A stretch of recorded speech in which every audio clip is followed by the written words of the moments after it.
Immediately, Kenya Kwanza took office. And, I had gone to Kenya Kwanza, first of all complaining because those of you who drive on Thika Road, if you remember, there was a very huge post of myself, and they there were only two words below my photograph: Kenya Kwanza. Little did I know that actually, I even know the person who actually did it. It is Vinya's counterpart in Nairobi, Johnson Arthur Sakaja. He saw it and he quietly went and had it secured at the registrar of political parties' office. So when I was going there, they told me, no. I told them, why did you pick my slogan? They told me, no, it's this one. We already have, we have it under our name. So I didn't want to quarrel about nothing. But my main story is about when William Ruto became president and he was about to name his cabinet. We used to have several meetings. In one of the meetings, he told me that, he likes calling me JB. JB, I actually want you to be the Attorney General. Even as those of us who joined Ruto, we were saying we know him. Ben. We were saying we actually know him, but somehow there was an issue of we didn't know, we were not, actually I think we were not consulted. Maybe friends should bear the blame for not consulting some of us. Because we had had several meetings with my brother, senior brother, Stephen Kalonzo Musyoka. So I think the problem was just within what was then government. We were not consulted. So even as we were joining that Kenya Kwanza, we were saying we know this guy. So when he proposed that I become the Attorney General, I told him no, I can't. I don't want to do that. I told him, my only reason of wanting to be in government is only one, that I put in 15 years in the judiciary, served 8 years as a member of parliament, and now I've done 10 years as speaker. All I want to, ndio nisikie nimekuwa kwa serikali. Mukisa ukitaka kukosoa mimi baadaye. If I sit in the national executive. But I don't want to be the Attorney General. And the matter ended there. 2-3 days later, my good friend, who was not only my classmate but my roommate, the current Speaker of the House, the National Assembly, Moses Masika Wetangula, calls me to some place, and we go, and he tells me that, I have your message. I asked him, from where? He tells me, from the president. I asked him, which message? He told me, when he mentioned to you that he wants you to be the AG, you declined. So I asked him, so what is his message?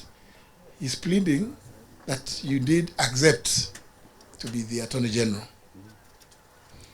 So I decided, since Moses is somebody we've known for each other for so long, in fact, I began my working career, I saw somebody talking about Kebabi. I know the villages around that area. So I decided, let me tell Moses the truth. So I tell Moses, you know what? The reason why I would not want to do that job is because you and I know this guy. To be an Attorney General with Ruto as president is an extremely dangerous experiment. So we talked with Moses. I told him, you know what? The AG's job is to advise. The other one of going to court, it's no more because you go in public interest. And there are so many state councils. But this one of advising, you must be clear that the person who you are advising also wants to be advised. And this is why I bring in the sermon. That, you cannot advise somebody who cannot accept advice or take advice. So, because Moses told me now that is hiyo ni kali, siwezi kumwambia hivyo, wacha nimwambie tu bado unakataa. So when we met later, again, ananiambia sijamalizana na wewe JB, unajua, tukaenda, najua anakunywa chai mingi. Tukaenda, tukaketi tena, chai mingi. Then I decided, let me tell this guy the reason why I do not want this job. And I told him, you know what? As AG, I would date a situation whereby my advice will not be taken. Because I cannot advise in a manner that is inconsistent with the provisions of our constitution.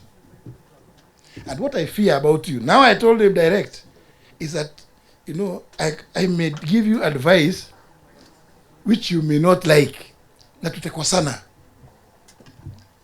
You know what the guy told me? Exactly, JB, that's why I want you there. I want somebody who is firm and who is never shaken. Now, my friend Mugisa, kama mtu amekwambia ati hiyo ndio sababu anakutaka pale, so nikamwambia, if you promise that you will never interfere with my advice, my work as Attorney General, then you can go ahead and announce the cabinet. Because my stories are long, I will not go beyond that. But you can see why this sermon, I felt, was quite appropriate. You must surround yourself with wise men, wise advisors. And also, you see, within the context of governance,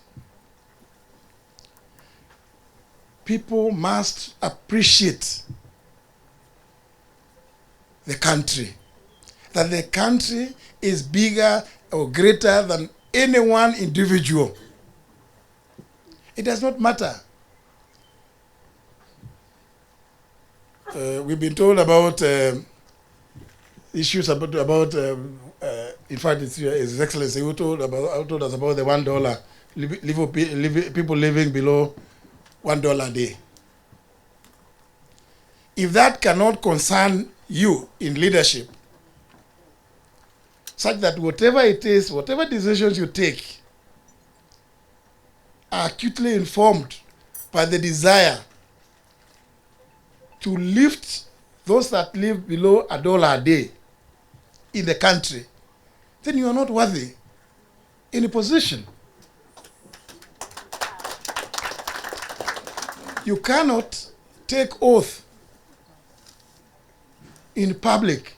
And of course, remember our constitution says the president must be sworn between the hour of 10 a.m. and 2 p.m. Wakili De Wanjiru. So you take oath in broad daylight to protect, preserve, uphold, and defend the Constitution. Among other things, also the dignity of the citizens. And then, soon thereafter, human life means nothing to you. Human life means nothing to you. That you watch human life being taken away. What they say in Kiswahili, again, kiholela. Surely. And you want people to keep quiet so that you can remain in leadership? I'm sure, my good brothers and sisters, you'll agree with me. When it gets to that, you must take a position. You must take a position. Because who is it you say you are sitting there planning for? If these are the people merely for expressing their opinions themselves about the university funding model, about the high taxes, that becomes a reason why you will take away their lives. And I keep saying, I was lucky that I was able to run to William Ruto. I'll tell him, William Ruto, I sent you a message last night at 3 a.m. I told you my son was abducted. You have not responded. He says, oh, my phone crashed. There were too many messages. And then I tell him, and before going to him, I had tried to get to talk to anybody, including, I don't want to now, but our good friend from Tharaka, Kindiki, who was then in charge of Interior. And fire you. Norma, see Norma. And he too, and the audacity of replying to me that, no, I can tell you. Because I told him, Nuldin knows where my son is. And Kindiki called me twice and told me, no, it's not true. I have spoken to Nuldin. Asked him, but Kindiki, if you have spoken to him, why is it that he cannot pick my calls? We sit together in the National Security Council. Why? I mean, does he imagine that it's not a love affair? Since last evening, I've been trying to call him and he cannot answer my calls. So I go, given that situation, Mugisa, I drove to State House and I told Kasongo, look, my son was picked, and then he's telling me, oh, my phone crashed. I said, no, just call. Call Nuldin. I'm standing next to him. And he calls Nuldin and said, Nuldin, are you the one holding Muturi's son? He said, yes, sir. I found it, yes. Just release him. And Nuldin says it, and I could hear, Your Excellency, in the next 1 hour, you'll be at home. Surely. I imagine how many parents in Kenya have been agonizing to date. For some of them, we were with you, Wakili Njiro and Dan Manzo. Some of them they don't know where their children are. They disappeared without trace to date. They cannot reach William Ruto. I was lucky. I was able to reach him. But isn't it obvious? Does it require any dons? If he calls this one person and he tells him, release him, do we need to go out there asking who has been abducting these kids? I mean, and remember when he was challenged on 27th of December last year at Homa Bay by Raila, he said, I'm going to edit. Much later this year, at the press conference they held with the president of Finland, in answer to a question by one of the journalists there, what did William Ruto say? All those who had been abducted have been released and taken to their homes. So Kenyans, do we have any doubts as to who is abducting? Because how would you release somebody whom you don't know where they are? I mean, it's obvious. And then when you turn around and purports to set up a committee,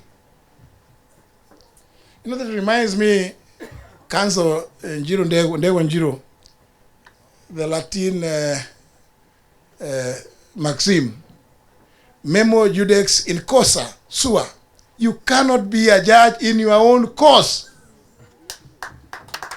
William Ruto, we have tremendous respect for Makawa Mutua. Makao Muturi is somebody we respect. In fact, we were with him in the university. He was a year behind me. But surely, because we know people go through, tunaambiwa siku hizi kuna mwosho moja. Mwosho moja. I think Makao, my good friend, ameoshwa moja. Na hapo ndio shida ya Kenya imeanza sasa.